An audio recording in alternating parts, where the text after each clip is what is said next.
নমস্কার বন্ধুরা, আজকের আমাদের ইউটিউব চ্যানেলে নাম্বার সিস্টেমের তৃতীয় পার্ট আসবে, যেখানে আমরা 21 থেকে অঙ্ক করব। 21 থেকে অঙ্ক প্র্যাকটিস করব। তো এটা আমাদের সাথে তোমরাও প্র্যাকটিস করতে পারো। আশা করি আমাদের পরীক্ষায় আগত যেসব পরীক্ষাগুলো আছে এই অঙ্কগুলো আমাদের অনেক হেল্প করবে। আর প্রত্যেক ভিডিওর মতো এই ভিডিওতে বলি, আমরাও শিখছি, তোমরাও শেখো, আর সকলে একসঙ্গে চলবো। আর পারলে যদি ভিডিওটা ভালো লাগে তাহলে একটা লাইক, শেয়ার, সাবস্ক্রাইব করে দিও।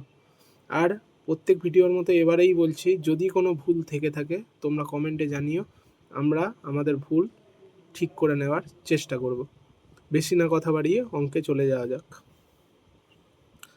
আজকেরকার প্রথম অঙ্ক বলছে যে 4 অঙ্কের বৃহত্তম ও 3 অঙ্কের ক্ষুদ্রতম সংখ্যা দুটির পার্থক্য কত। বলছে যে 4 অঙ্কের বৃহত্তম, তো আমরা জানি 4 অঙ্কের বৃহত্তম হচ্ছে 4টে 9,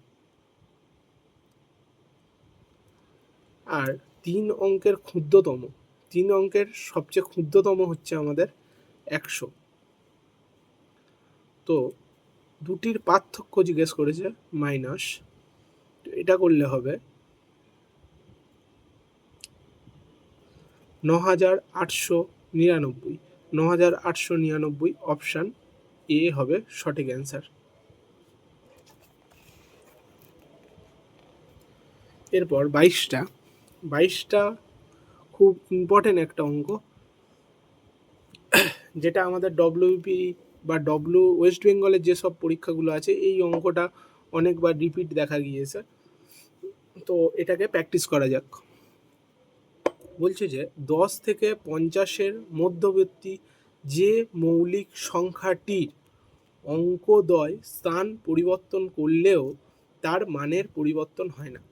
তো অঙ্কদ্বয় স্থান পরিবর্তন করলেও, এটার মানে মনে করি একটা সংখ্যা যেটা হচ্ছে একক দশক।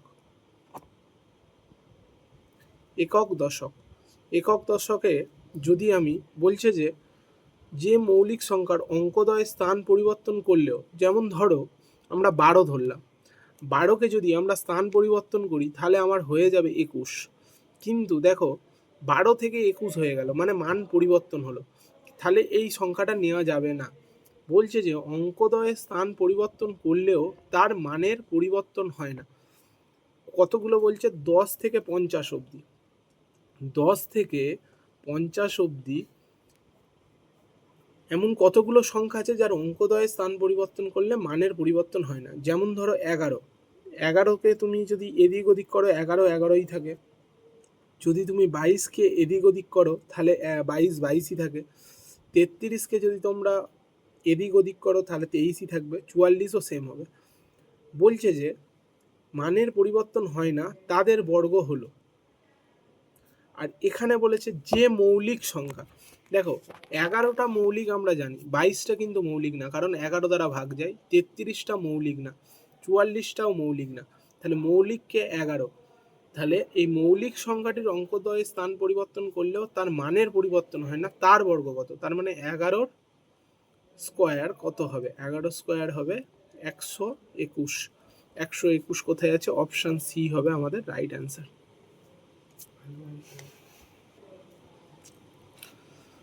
তারপর বলছি যে এটাও খুব ইম্পর্টেন্ট একটা অঙ্ক। এই অঙ্কটা অনেক ধরনের শর্ট ট্রিক্সে করা যায়, বাট আমরা ম্যানুয়ালি শিখব। বলছে যে দুটি সংখ্যার যোগফল হচ্ছে 30, বিয়োগফল 18 হলে বড় সংখ্যাটি কত? তাহলে দুটি সংখ্যা মনে করি x plus y equal to 30, আবার বিয়োগফল 18 মানে x minus y equal to 18। তো একটা যদি আমরা যোগ করি তাহলে প্লাসে প্লাসে প্লাস, এইটাও প্লাস হলে প্লাসে মাইনাসে মাইনাস হবে, তাহলে ওয়াই ওয়াই কেটে যাবে। এটা প্লাস করলে কি হবে? 2x, 18 আর 30 হবে কত? 48। তাহলে 2 দিয়ে 48 কাটলে এক্স ইকুয়াল টু হবে 24। তাহলে দেখো বন্ধুরা, টোটাল আমার 30, যার মধ্যে এক্সের মান বেরোলো আমার 24, তাহলে আমাকে যদি 30 করতে হয় তাহলে ওয়াইয়ের মানটা তাহলে কত হবে? ওয়াইয়ের মান অবশ্যই 6 হবে, তবেই তো 24 আর 6 যোগ করলে 30 হবে। তার মানে আমি এখান থেকে পেয়ে যাচ্ছি এক্সের মান 24, ওয়াইয়ের মান 6। তো আমাকে জানতে চেয়েছে যে বড় সংখ্যাটি কত। বড় সংখ্যাটি এক্স, অবশ্যই যেহেতু মান 24, তাহলে বড় সংখ্যাটি হবে 24, মানে অপশান ডি হবে রাইট অ্যান্সার। এর পরবর্তী ভিডিও, দুটি সংখ্যার যোগফল 64 এবং বিয়োগফল 36 হলে ছোট সংখ্যাটি কত। তাহলে সেম প্রসেসে আমরা করব, সেম প্রসেসেই প্র্যাকটিস করবো আর কি। X plus y equal to 64, x minus y equal to 36। তো এটাকে যদি যোগ করি, এটা যোগ হলে প্লাসে মাইনাসে মাইনাস হয়, তার মানে y plus y minus y কেটে যাবে। 2x ইকুয়াল টু 64 আর 36-এ হয়ে যাবে আপনার 100। তো এক্সের মান হবে 50। তাহলে দেখো, এক্সের মান যখন আমার 50, এক্সের মানটা যদি আমার 50 হয়, তাহলে ওয়াইয়ের মান কত হলে 64 হবে? অবশ্যই যদি 50-এর সঙ্গে আমি 14 যোগ করে দিই, তবেই তো আমার 64 হবে। তার মানে আমার বলছে এক্সের মান 50, ওয়াইয়ের মান 14। তাহলে ছোট সংখ্যাটি কত? ছোট সংখ্যাটি ওয়াই, অবশ্যই 14 আছে, অপশান ডি। অপশান ডি হবে এই প্রশ্নের সঠিক অ্যান্সার। এর পরবর্তী অঙ্ক, এটাও একটা ইম্পর্টেন্ট অঙ্ক, চলো প্র্যাকটিস করা যাক। বলছে যে দুটি সংখ্যার গুণফল যদি 128 হয়, ভাগফল যদি 2 হয়, তাহলে বড় সংখ্যাটি কত। তো আমাকে এখানে দুটো ক্রাইটেরিয়া দিয়েছে, বলছে যে তাদের গুণফল হবে 128 আর ভাগফল হবে 2, বড় সংখ্যাটি কত। তো এখানে আমি দেখতে পাচ্ছি যে 12 দিয়ে 128-কে ভাগ করা যায় না, 14 দিয়ে 128-কে ভাগ করা যায় না, অপশানে 18 দিয়ে 128-কে ভাগ করা যায় না, কিন্তু 16-কে 128 দিয়ে ভাগ করা যায়। কারণ 16 8-এ হয় 128, 6 48, 8 হাতে রইল 4, 8-এ 8, 4-এ 12, তাহলে 16 ইন্টু 8-এ গুণ করলে 128 হয়। এবার দেখি ভাগফল 2 হয় কিনা।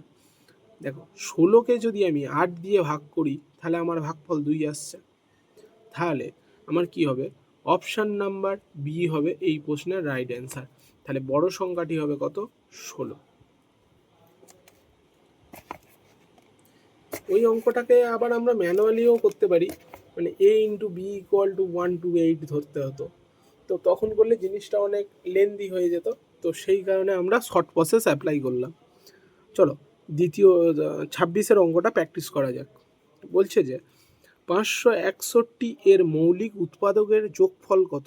561 এর মৌলিক উৎপাদকের যোগফল কত। তো উৎপাদক মানে জানি ভাঙতে হবে আমাদের। তো 561 আমরা দেখব 5 6 কত হচ্ছে, 5 6 11, একে 12, মানে 3 দিয়ে যাবে। 3 দিয়ে গেলে 3 1-কে 3, 3-এর পরে 4 5 26, 26 87। এবার দেখি 8 আর 7 সাথে 14, মানে 14 15 16।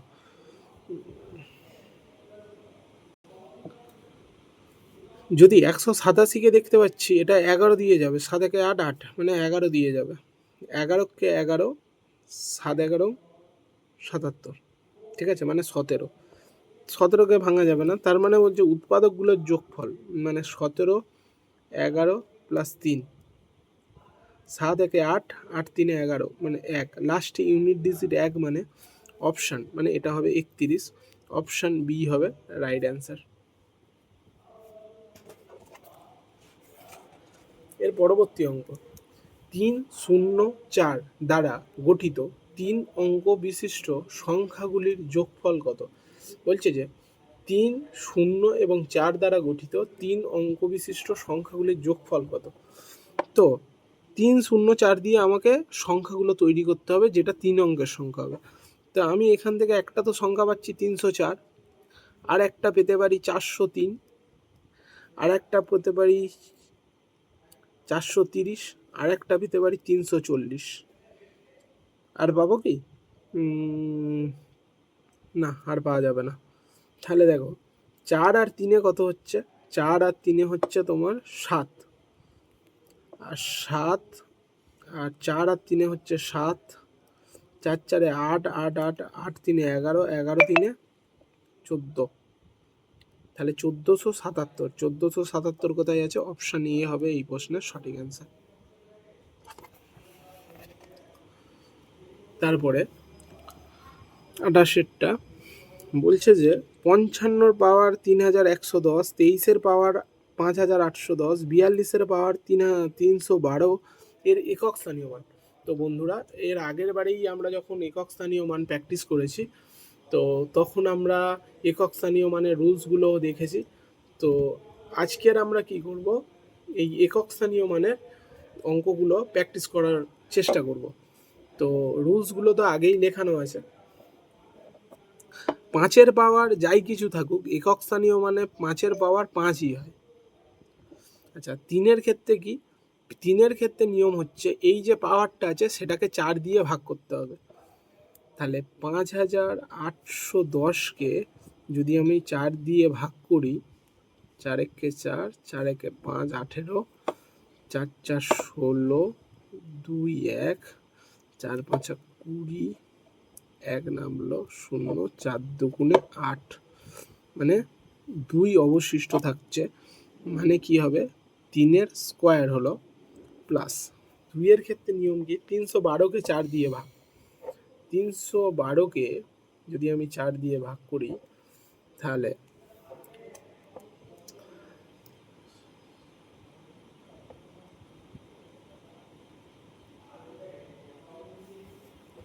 তার মানে এইটা হচ্ছে মিলে যাচ্ছে, তার মানে 4টাই হবে পাওয়ার, তার মানে দূরের পাওয়ার হবে 4।